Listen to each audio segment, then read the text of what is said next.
Vous devez comprendre que dans l'histoire, il y a eu deux sortes de prophètes. On ne parle pas des faux prophètes ici. Il y a eu deux sortes de prophètes. Il y a les prophètes majeurs, donc les prophètes de haut rang, et les prophètes mineurs. Les prophètes majeurs, c'est quand on va écrire, on va dire, on va faire P avec un P majuscule, et quand on dans la langue originelle, mou, topeda dit donc mou, c'est avec un M majuscule. Dans Deutéronome chapitre 5 au verset 22, il est dit ici, donc Boussi maintenant, il va prophétiser. Parce que prophétiser, il va voir, on va lui révéler quelque chose, on va lui révéler l'action.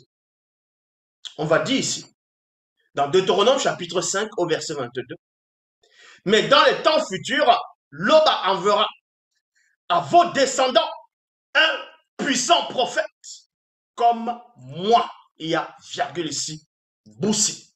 Donc c'est Boussi qui va parler. Parce que lui-même, il a reçu la révélation. Que, en gros, un puissant prophète comme lui, mais lui comment?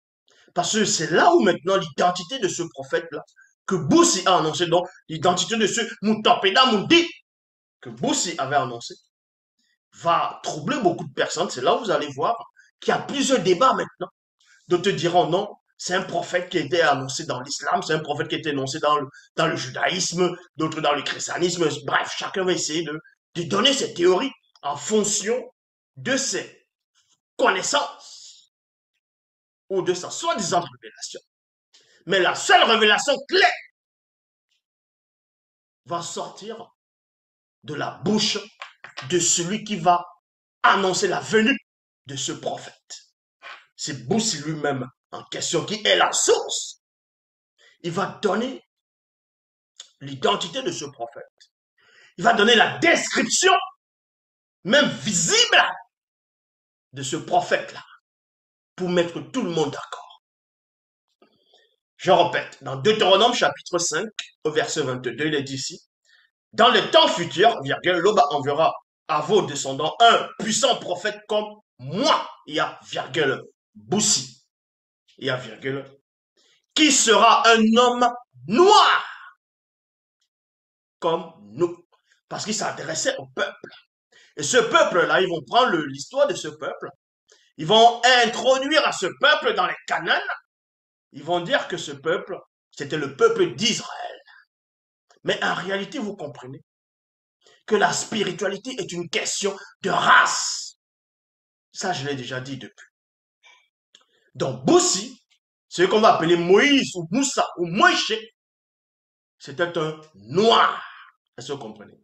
C'était un homme noir, de race noire.